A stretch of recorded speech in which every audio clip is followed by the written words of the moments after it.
Inspector, I don't think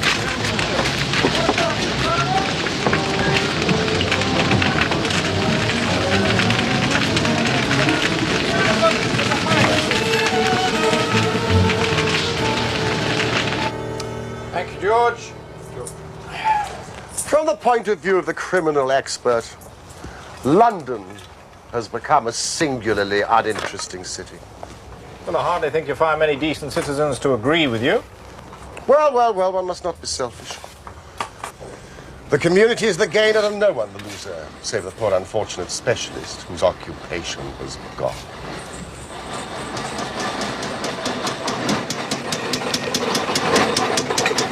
A few months haven't been totally uneventful, surely. It was the case of the papers of ex-President Murillo. And the shocking affair of the Dutch steamship Friesland, which very nearly cost us both our lives. Both of them great success. I'm sorry, Mr. Holmes is not at home. If I fail to see him now, it will be too late. Well, I'm sorry, I cannot help But you. it is a matter of the utmost urgency. I have already told you, young man, Mr. Holmes! Well, I must see you. I told the young man you weren't here, but he wouldn't listen. Well, I'm sorry, but I'm nearly out of my mind. I am the unhappy John Hector McFarlane.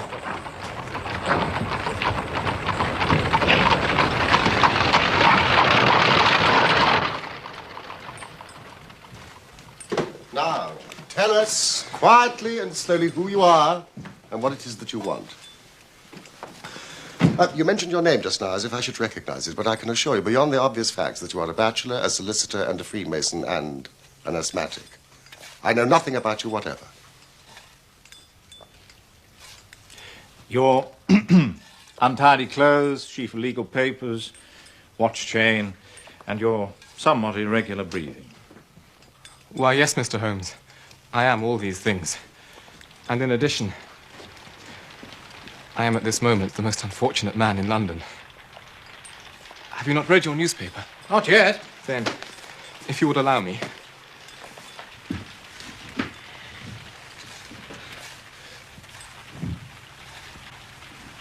At about 12 o'clock last night, an incident occurred at Lower Norwood which points, it is feared, to a serious crime. A small timber yard caught fire at the back of a house belonging to Mr. Jonas Oldacre, a builder.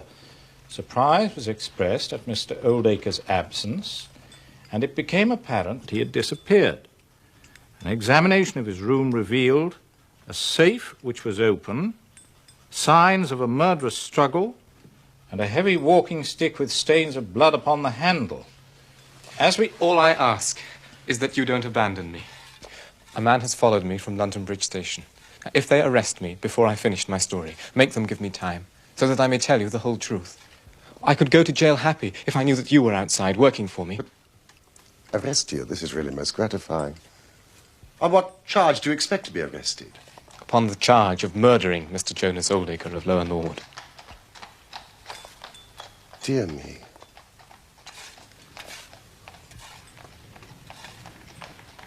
As we go to press, sensational developments have been reported. Charred remains have been found among the ashes of the fire, and the police theory is that the victim was clubbed to death and the body ignited.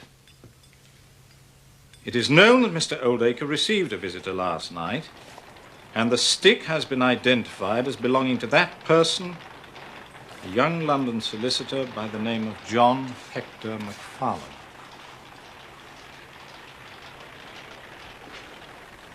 May I ask why you are still at liberty, Mr. McFarlane? As there seems to be enough evidence to justify your arrest. I live with my mother at Torrington Lodge in Blackheath. But last night, having late business with Mr. Oldacre, I stayed at an hotel in Norwood. Mr. Holmes, I knew nothing of this affair until I was on the train to my office this morning and read what you have just heard. I saw at once the terrible danger of my position and hurried to put the case in your hands.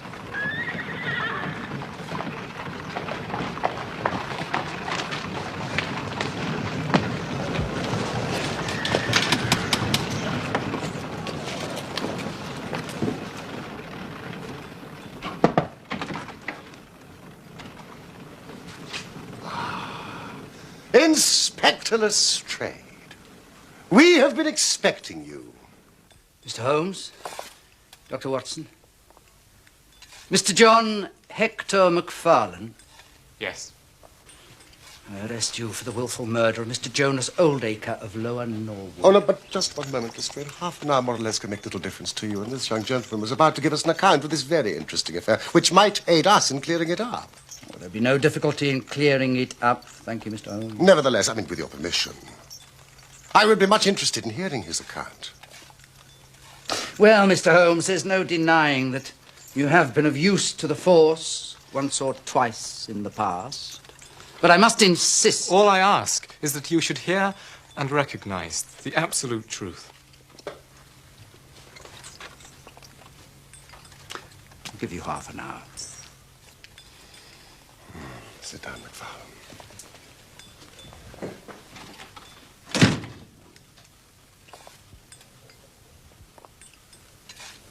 Thank you, Lestrade.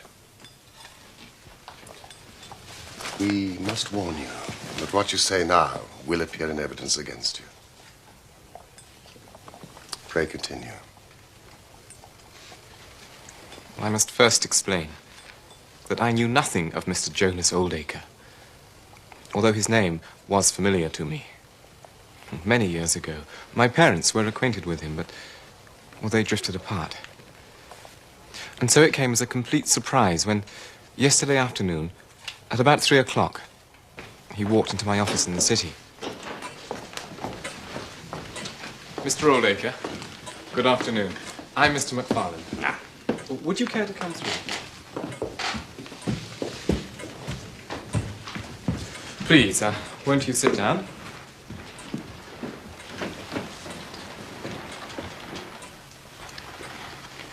How can I help you?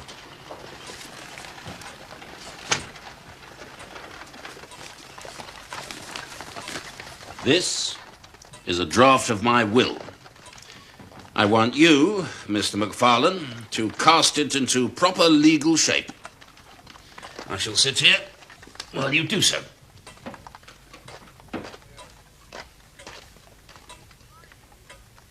You can understand my astonishment, Mr. Holmes, when I found that, with some minor reservations, his entire estate had been left to me. But I simply don't understand. Oh, well, then, let me explain. I'm a bachelor, Mr. McFarlane, with few relatives, and none who deserve my consideration.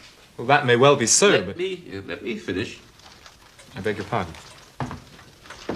For many years now, I have withdrawn from my business. I was a builder, and though I say it myself, an extremely successful one. Successful enough to have gained considerable wealth and thus live out my life in complete, if solitary, comfort.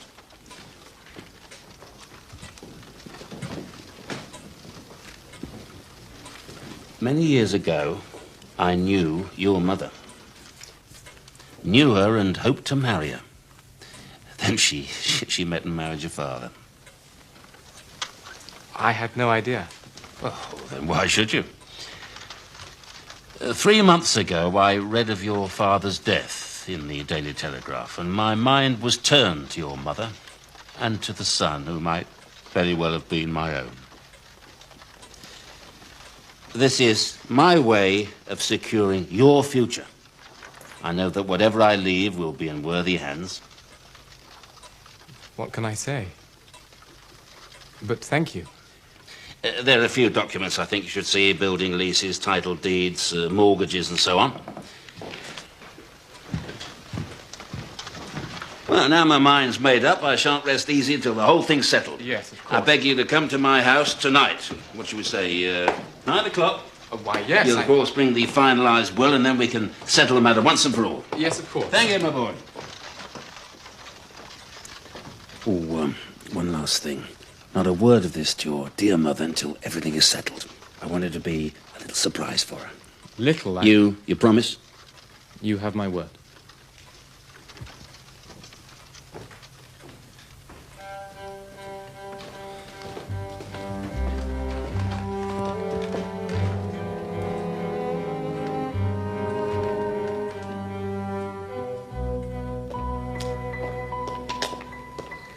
I left in good time for my appointment, but had difficulty in finding the house, so that it was nearly past before I reached it.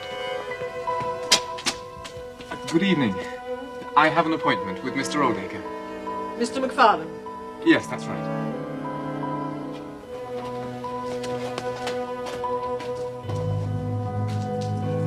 It was not the warmest of receptions, and the house itself had a peculiar, unloved feeling.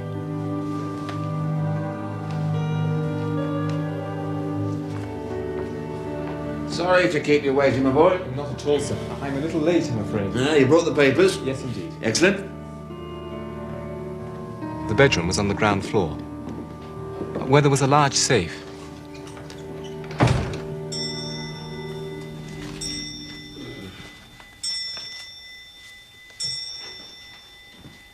Bring the rest of those papers, my boy.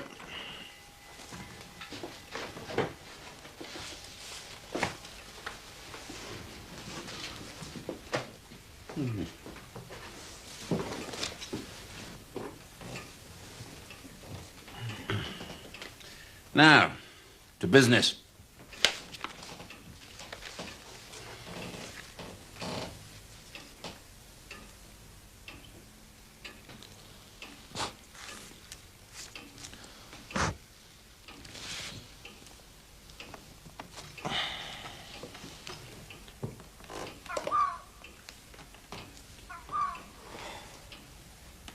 All done? Yes, sir. All done.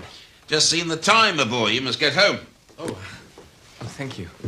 I had a stick with me. I wonder where she put it. Rather a heavy walking stick. It belonged to my father. Never mind. I'll take good care of it until we meet again. After all, I shall be seeing a great deal of you now, I hope. Indeed you shall, sir. I left him there. The safe was open, and the documents were on his desk. It was too late to go back to Blackheath, and so I spent the night at an hotel in Norwood. I knew nothing more of this horrible affair until this morning.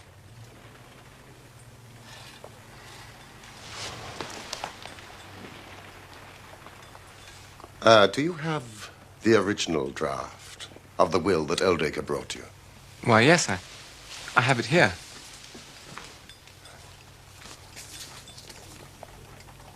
May I retain this for 24 hours, Inspector?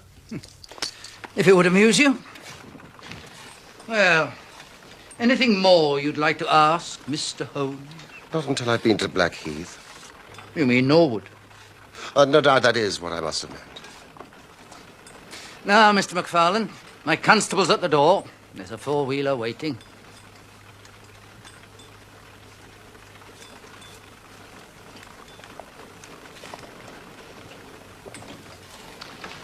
Morning, gentlemen. Morning.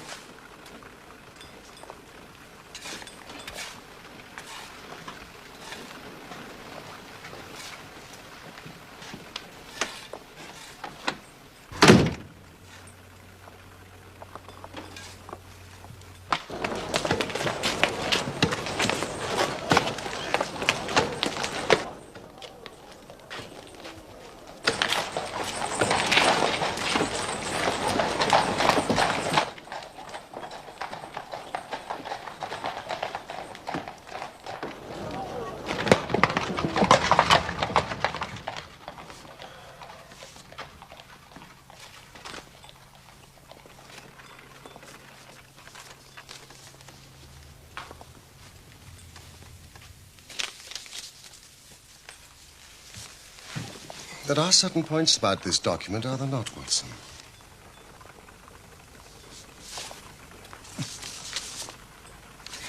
Well, I can read the first two lines, and these in the middle of the second page, and one or two at the end. I mean, they're as clear as print, but the writing in between is very bad, and there are several places where I can't read it at all. What do you make of that? What do you make of it? That it was written on a train. The good writing represents stations, the bad writing movement, and the very bad writing Passing over the points. A scientific expert would pronounce at once that it was drawn up on a suburban line, since nowhere, save in the immediate vicinity of a great city, could there be so quick a succession of points. Granting that his whole journey was occupied in drawing up the will, then the train must have been an express, stopping only once between Norwood and London Bridge. Yes, but it's curious, is it not, that a man should draw up so important a document in so haphazard a fashion? Yes, it suggests that he thought it was going to be of no practical importance. Well, he drew up his death warrant at the same time.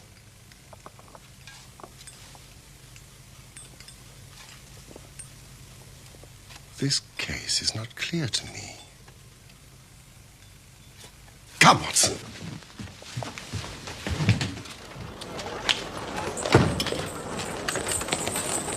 Where are we going, Norwood? No! Blackheath! Come!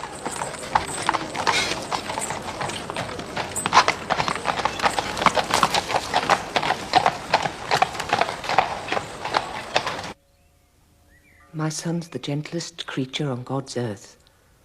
It's inconceivable he could even contemplate such a terrible crime. He didn't even know the man, Mr. Holmes. But you did, Mrs. McFarlane.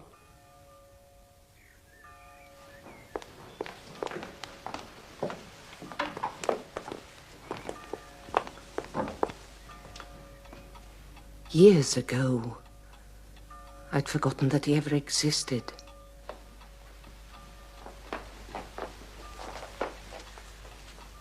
Tried to forget. It's impossible to quite forget a man like Jonas Oldacre.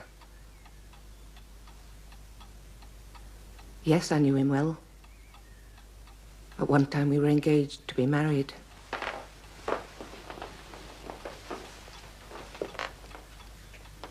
Thank heaven I had the sense to turn away from him and marry a better, if poorer man. Oh, please.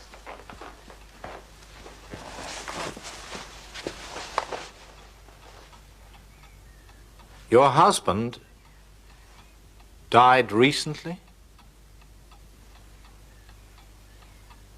He was a kind man. A gentle man. He was everything Jonas Oldacre was not. And yet at one time you were prepared to marry him. I said that I knew him well.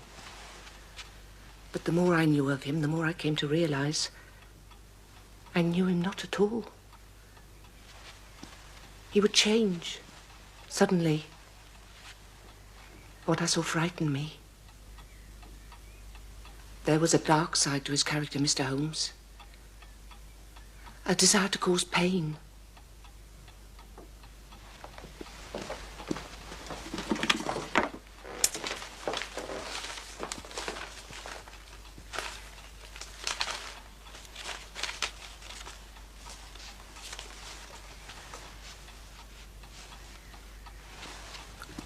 My own photograph.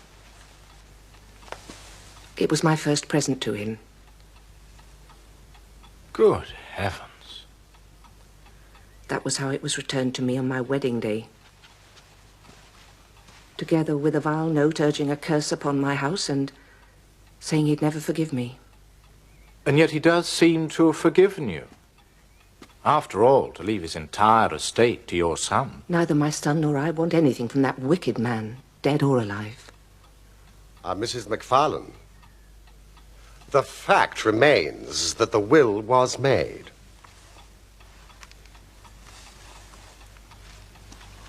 I simply can't understand it. Why? Have you ever spoken of Oldacre to your son? I mean, perhaps told him what you've just told me now? No, never. Never?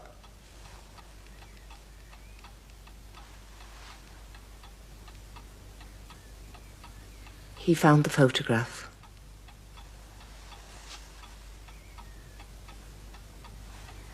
My husband tried to make light of it, but he insisted. My husband told him something of the truth. That's all. And the boy was disturbed? He was upset, naturally. You see, Mrs. McFarlane, what the police might say is that if he had heard of Oldacre's behavior toward you, it would predispose him toward hatred and violence. And so their case against him would be considerably strengthened. No. There is a God in heaven, Mr. Holmes. And that same God who's punished that wicked man will show in his own good time. My son's hands are guiltless of his blood.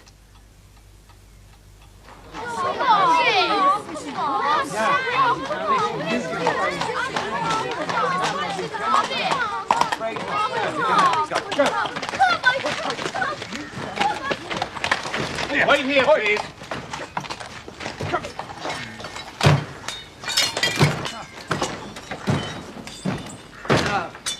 Mr. Holmes, Dr. Watson, we're just clearing up.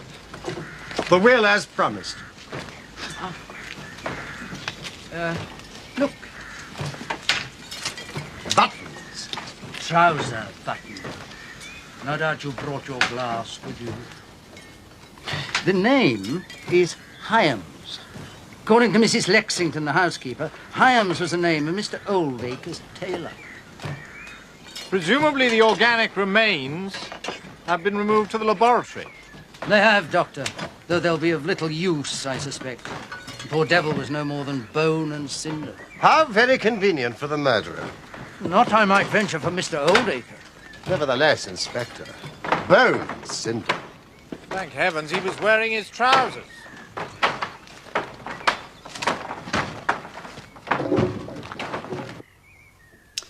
The stick belongs to the accused. He's never denied it. He says that he could not find it when he came to leave the house. Says, Mr. Holmes, says. My experts made out footmarks of both men on the carpet.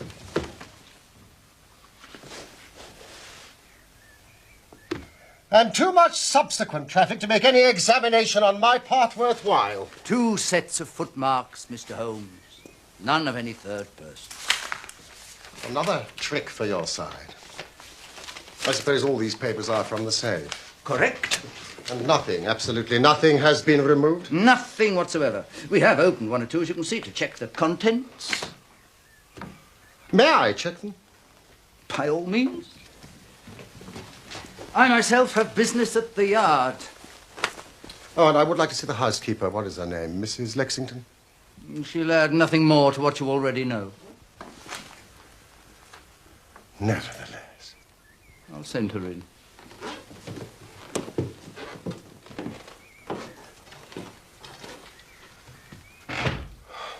Could it be that for once Lestrade is on the right track? All my instincts are one way and all the facts are the other.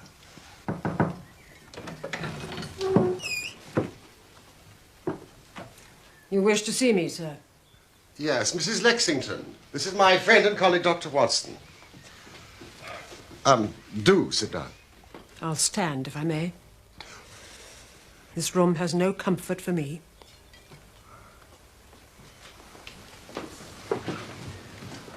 You let young Mr. McFarlane into this house at 9:30? Yes. And I wish that my hand had withered before I'd done so.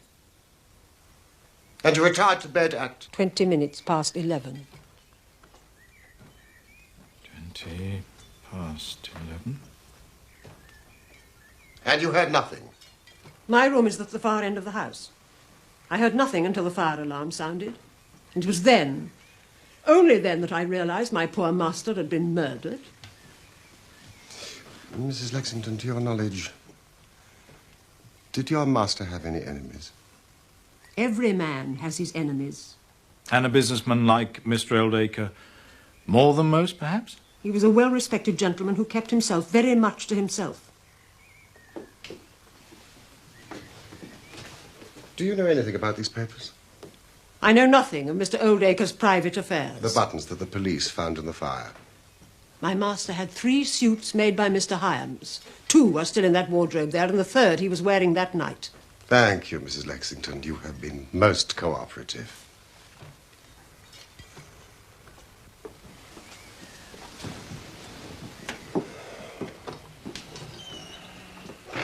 What do you make of her?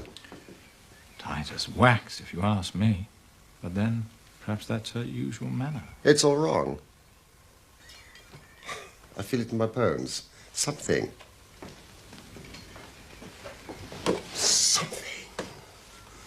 has not come out. And that woman knows it. Holmes, would you like me to have a look at these papers? Well, a man's bank account can tell us as much as his diary. Correct. Thank you, Watson.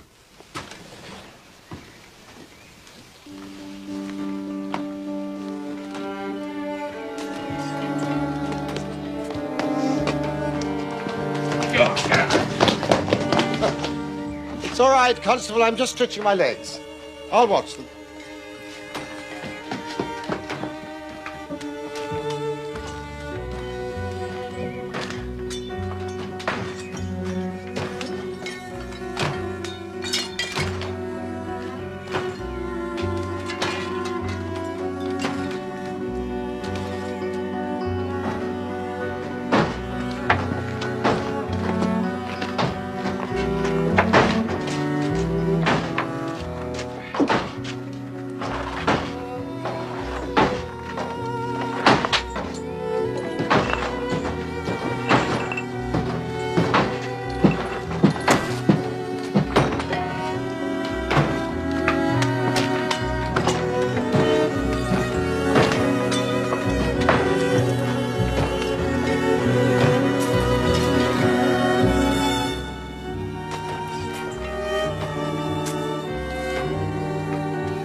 Ah, Constable!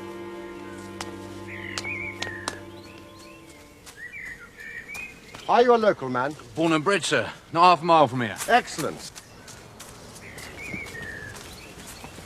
And perhaps you can offer me some local knowledge. I'll do my best, sir. I'll most certainly do my best.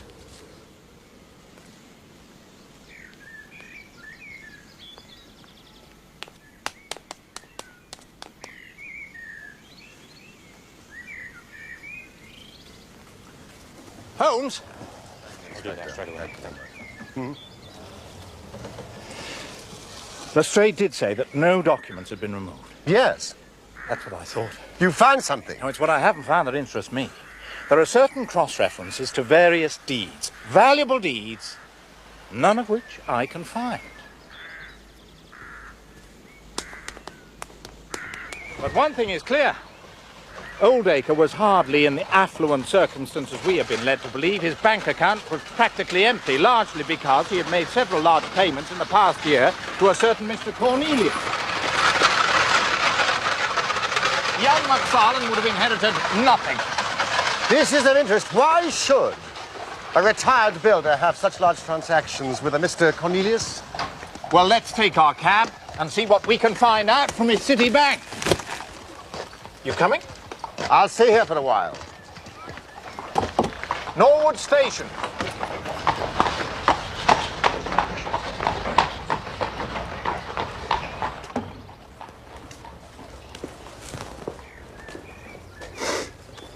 So you're not going back to London with your friend, then? No. Not yet, anyway. I do hope my presence doesn't inconvenience you. Oh, by the way, I should warn you, I found an undesirable lurking about by the gates. I saw him off... Undesirable? A tramp, Mrs. Lexington, a gentleman of the road. They'll get nothing here. Ah. You don't believe in supporting our less fortunate brethren? I work, so can they. Quite so.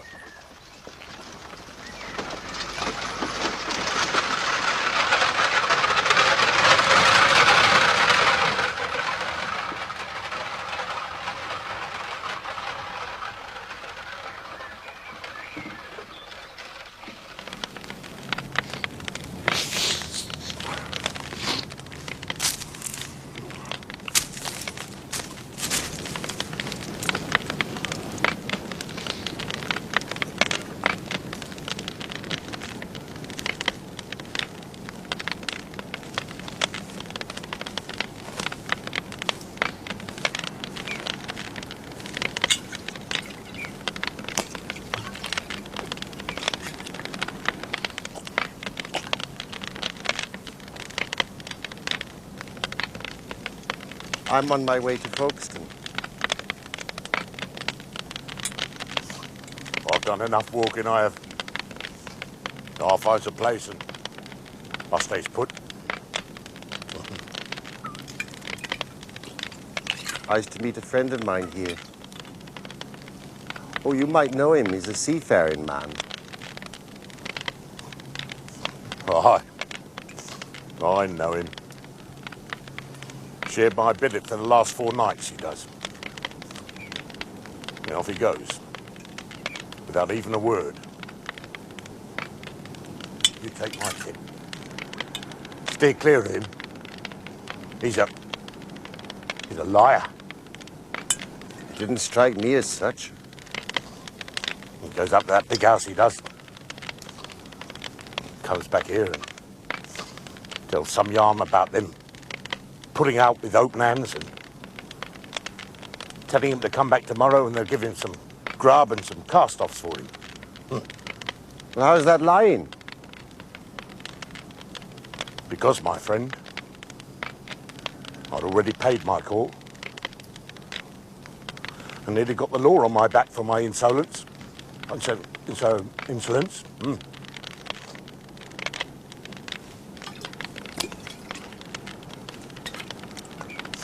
Perhaps he told him a pleasing tale. Are you saying that a drunken sailor has more to offer than a sergeant in the 22nd? Oh, no. No. He's a liar. He says, whatever I get, he says, I'll share with you, shipmate, he says. And off he goes. Not a sight of him since.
Holmes?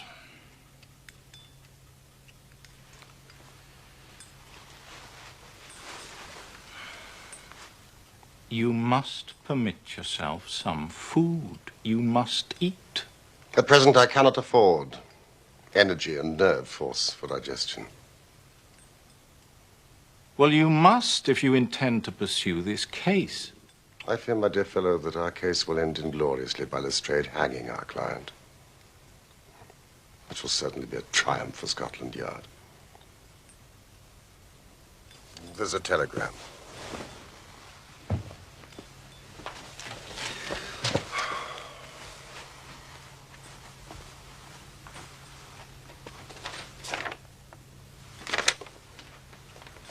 Important fresh evidence to hand. McFarlane's guilt definitely established. Advise you to abandon case Lestrade. It is Lestrade's little cockadoodle of victory.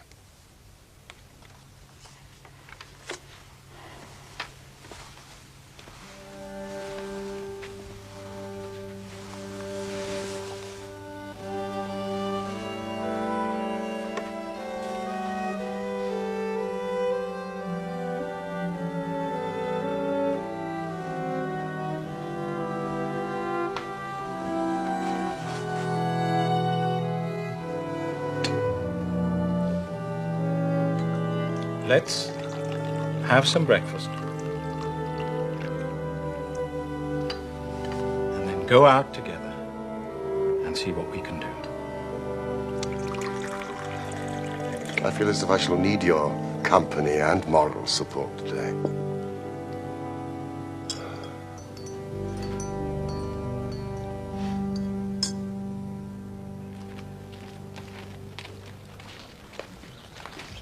Ah, Mr. Holmes, Dr. Watson. I think you will acknowledge that we're just a little in front of you this time.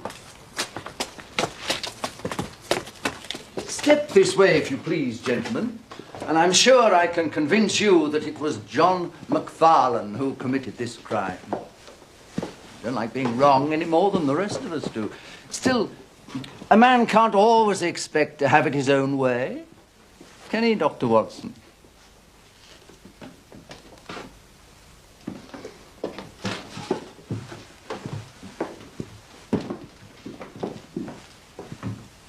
This is where the housekeeper left McFarlane's hat and stick, and this is also where he would have come to collect his hat after the crime was committed. Now look at this. A thumb mark. So I observe. A thumb mark in blood. You are aware that no two thumb marks are alike. I have heard something of the kind.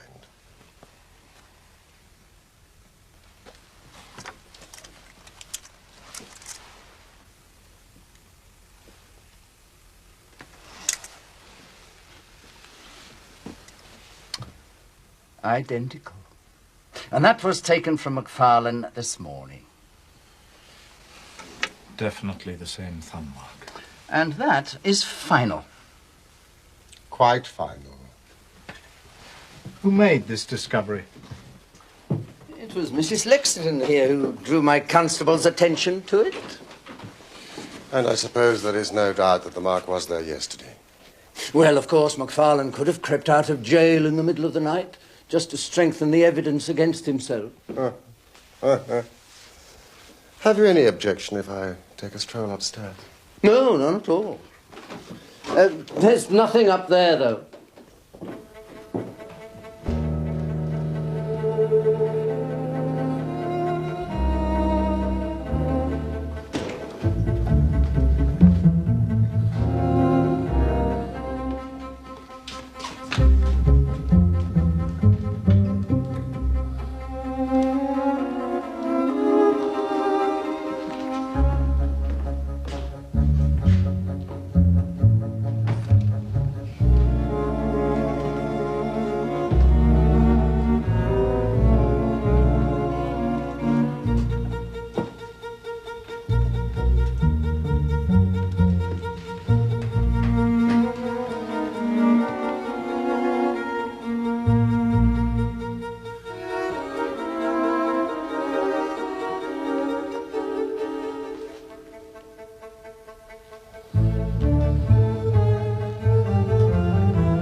Sorry things look so bad, Holmes. But there is a serious flaw in this new evidence. What's that? That thumbprint was not there when I examined the hole yesterday.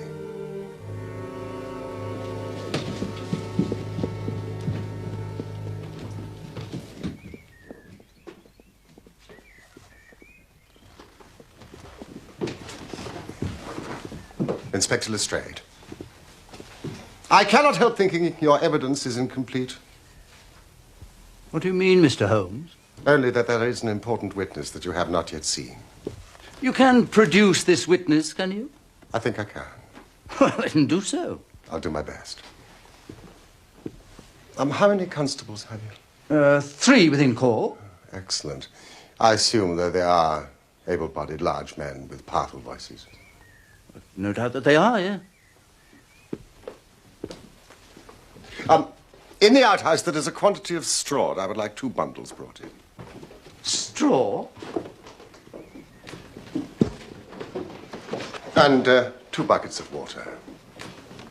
Water? Ask them to bring it to the top landing, will you?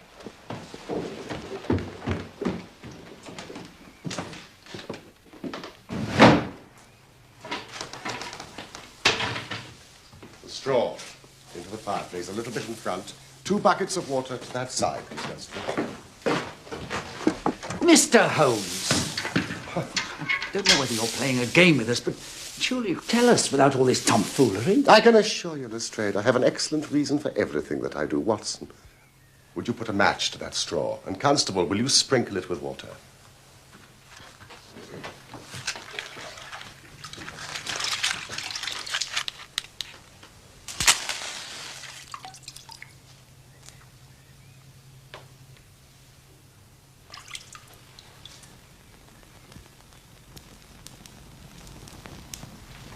Now, we must see if we can find this witness for you, Lestrade.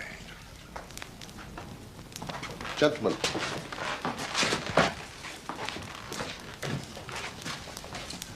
Would you please join me in the call of fire? 1, 2, 3. Fire! Fire! We can do better than that. Full voice and together. Fire!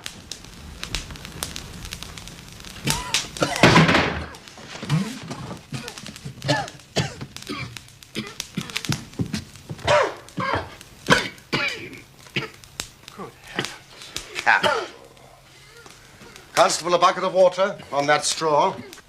Lestrade, allow me to present you with your missing principal witness, Mr. Jonas Oldacre. What's this, then? What have you been doing all this time? I've done no harm. No harm? You've only done your best to get an innocent man hanged. Listen, if it wasn't for this gentleman standing here, I'm not sure you wouldn't have succeeded. Take him. Let us see where this rat has been lurking.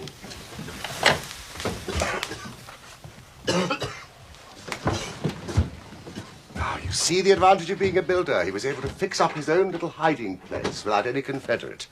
Save for that precious housekeeper of his, whom I should lose no time in adding to your bag, Inspector. And these are the missing papers, no doubt.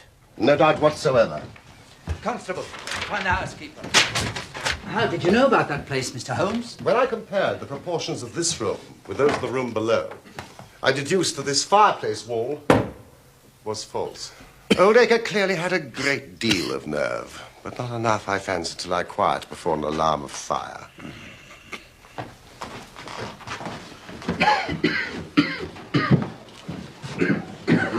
How in the world did you know that he was in the house at all? The thumb mark, Lestrade. When I examined the hall yesterday, it was clear. Therefore, it must have been put there during the night. But how? After McFarlane had examined the papers that night, he resealed them. To do so, he used his thumb upon the wax. Brooding in that den of his, it suddenly struck Oldacre what use he could make of that thumbprint.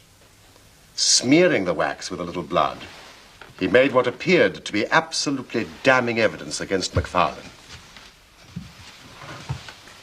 But what was the object of his deception? Ah, well, you see, Inspector, in order to swindle his creditors who were pressing him, Oldacre emptied his bank account by paying out several large sums to a certain Mr. Cornelius. Now, I have no doubt that Messrs. Oldacre and Cornelius are one and the same person, the object being to change his name, draw on the money, and then vanish.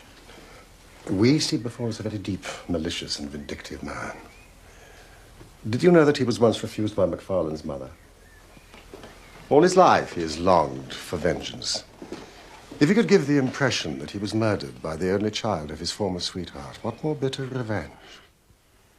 I would never have allowed any real harm to befall poor Mr. McFarlane, I assure you. That's for the jury to decide. You're charging me for a joke? It's nothing more than a practical joke. It was nothing less than murder. The body in the fire. But whose body was it? An old sailor, Lestrade, who had fallen upon hard times. When I examined the ashes of that fire, I discovered that your experts had missed this. It is a tooth of the great white shark. And you see that it has been lightly carved. It is typical of the work carried out by seamen. Well, this isn't evidence enough to show who died in the fire. I know for certain that on Monday, the day before the murder, A tramp called at this house. Yet when I questioned the housekeeper, she assured me that no such tramp would ever be welcome. Not only was his reception welcoming, but the man received some of Oldacre's clothing. Yesterday, near the front gate, I found the calling card that he left, a coded sign advising his fellow travelers of a charitable welcome. And last night, with the help of your local constable, I talked to one of these fellow travelers, who said that the unfortunate seaman had been asked to call back the following day with the assurance of further hospitality. And so, the next morning, wearing his new clothes, or at least his new trousers, he returned and was never seen again. You've saved an innocent man's life, Mr. Holmes. You've also saved me some embarrassment. Ah, my good chap. You will find that your reputation has been enormously enhanced. Just make a few alterations to that report which you are writing, and they will understand how hard it is to throw dust in the eyes of Inspector Lestrade. You don't want your name to appear? Not at all. His work is its own reward. See you hanged for this. That privilege must surely be mine.